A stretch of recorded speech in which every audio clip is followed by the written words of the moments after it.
লোকে বলে বলুক পাগল। চিৎকার চেঁচামেচি করে লাফালাফি করে জিকির করা যাবে? সর্বনাই লাফায় কেন? তোর অ্যালার্জি কেন? একটা দেখাও যে জিকিরে কোথায় লাফায়।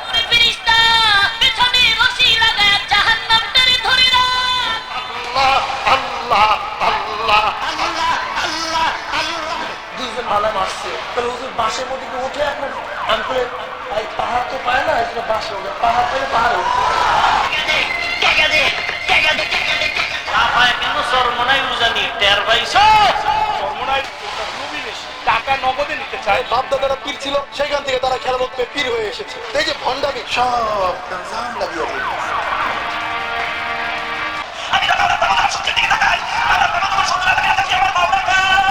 অনেক ইমানদারের অন্তরে একটা কম্পন আরম্ভ হয়।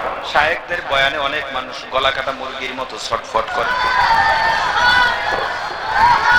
বুঝো না তোর কপাল খারাপ। ধর্মের নামে এসব ভণ্ডামের প্রধান কার্যালয় চরমনাইয়ের দরবার শরীফ। বাংলার জিন্দা শাহজালাল আল্লামা মুফতি ফয়জুল করিম শাইখে চরমনাই। চরমনাই দরবারের দায়িত্বে থাকা প্রধান দুই ভণ্ড হলেন ফয়জুল করিম ফজু আর রেজাউল করিম রেজু।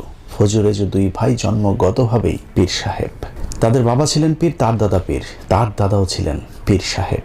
আবার রেজু ফজুর ছেলে হবে পীর, তার ছেলে পীর, তার ছেলেও পীর সাহেব হবার ব্যাপারে মোটামুটি কনফার্ম। সব মিলিয়ে সব যেন পীরের হাট বাজার। দাদা রহমাতুল্লাহ হাত উপরে দিকে উঠাইয়া ডাক দিয়া বলে, গরু এদিকে আও। ডাকের সঙ্গে সঙ্গে গরু তার রশি ছিঁড়া দৌড় দিয়ে আসে দাদাদের সামনে এসে দুনিয়ার মানুষ,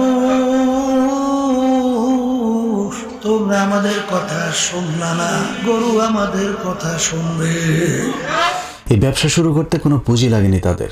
সাপ, ব্যাং আর বাইং মাছের কেচ্ছাই তাদের ব্যবসার মূলধন। দাদাজান বলতো, ওরে বাইং মাছ, তোর কপাল ভালো, যদি জালের সঙ্গে তুই না ওঠো, ওদিকে টেডা নিয়ে কুফাইতে কুফাইতে আইতে আছে। যখন তোর কলিজার মধ্যে টেডা কাটা ঢুকে পড়বে, তখন পানির মধ্যে থাকতে পারবি।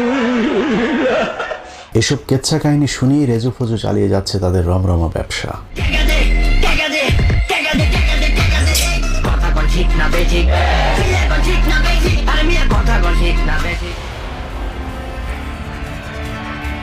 ও আমার দুনিয়াদার বাবারা, চরমনাইতে আসছে, বাবারে নৈরাশ হইয়েন না।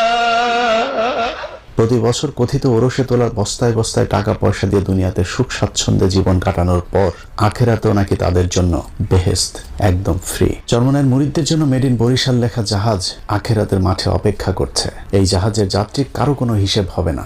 জাহাজ থেকে নেমেই সোজা জান্নাতে। সৈয়দ ফজলুল করিম রাহমাতুল্লাহ যখন কিয়ামতের ময়দানে বড় বড় জাহাজ দিয়ে রওনা করবে, বলবে, মাবুদ গো দয়া মায়া করে আপনি ওদেরকে আপনার কুদরতি কোলের মধ্যে টাইনে আনেন।